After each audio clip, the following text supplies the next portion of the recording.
Chapter 6 provides a brief overview of the ethical, legal, and professional issues in family therapy.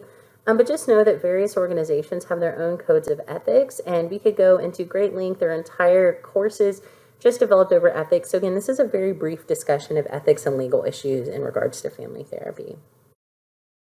Some of the learning objectives are discussing the relationship between ethics and values, exploring the guidelines for making ethical decisions, describing common ethical concerns and ways of addressing unethical behavior, exploring legal issues and situations in family therapy and types of relevant laws, discussing managed care, and exploring professional identification as a family therapist. Ethics, a discipline within philosophy concerned with human conduct. Moral principles from which individuals and social groups determine rules for right conduct. Groups, including family and society, governed by relationship ethics. Equitability, all people have the right to have their welfare needs considered. Caring, moral principles and development are centered on the social context of relationships and interdependency, and the idea of doing no harm. Values, their beliefs and preferences, the ranking of an ordered set of choices from the most to the least preferable. There are 4 domains of values: the personal, the family, the political or social, and the ultimate values.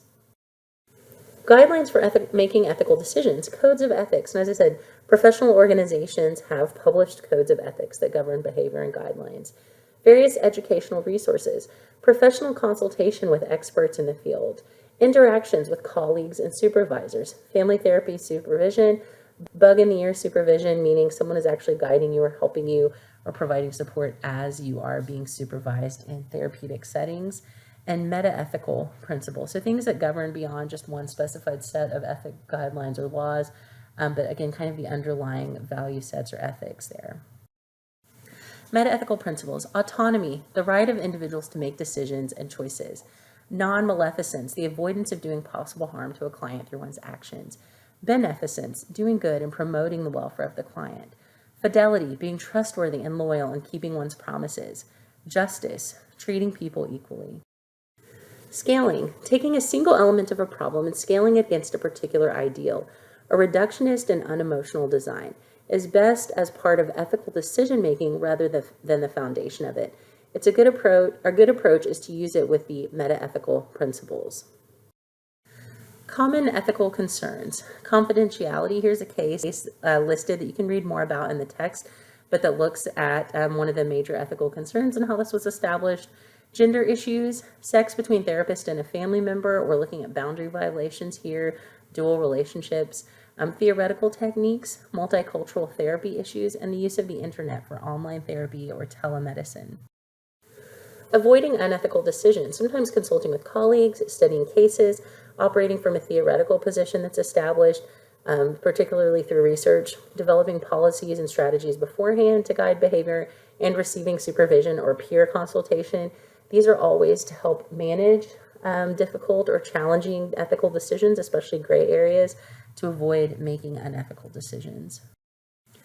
Addressing unethical behavior. When ethical behaviors come to the family therapist's attention, discuss the violation directly with the professional in question. If not resolved with step 1, report it to an appropriate professional association, and then inform the appropriate licensure or certification boards. Legal issues in family therapy. Law, a body of rules recognized by a state or community as binding on its members. So there's liability that comes with that, which is the legal term associated with obligation and responsibility one person has to another. Civil liability usually results from professional malpractice or negligence. Criminal liability usually results from the commission of a crime, such as failing to report child abuse. And administrative liability relates to the license to practice, and it's threatened by investigation by a licensing board. The types of law. Common law, for example, things like common law marriages. Statutory law, these are laws passed by legislative bodies. Administrative or regulatory law, these are specialized regulations passed by an authorized government agency. Case law, these are often related to court decisions. Civil laws are acts of offense to individuals, and then criminal law, acts of offense to society. Legal situations that involve family therapists may include things related to minors, mature minors, the age of consent, emancipated minors, common law marriages, durable power of attorney, and custody issues.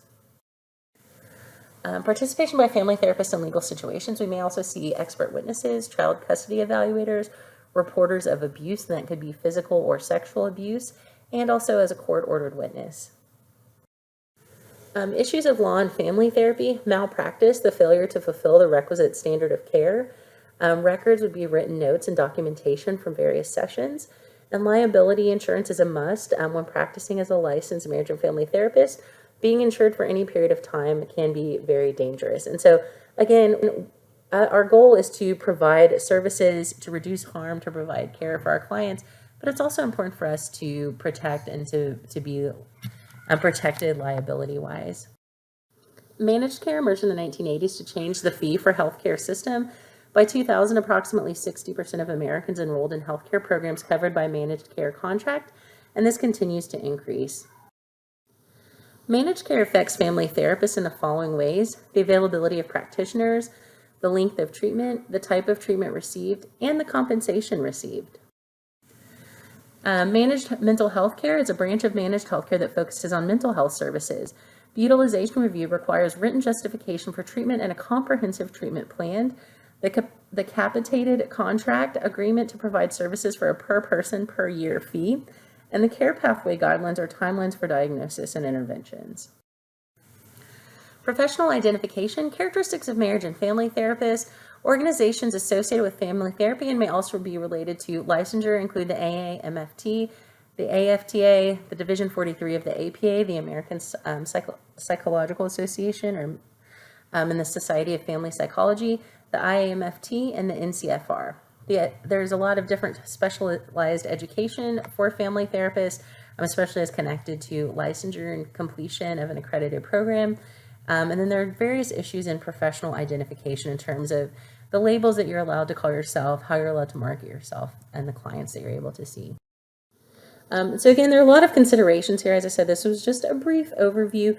You can choose to do some more investigation or research into some of these professional organizations and into the licensure and the licensing requirements in the state of your residence.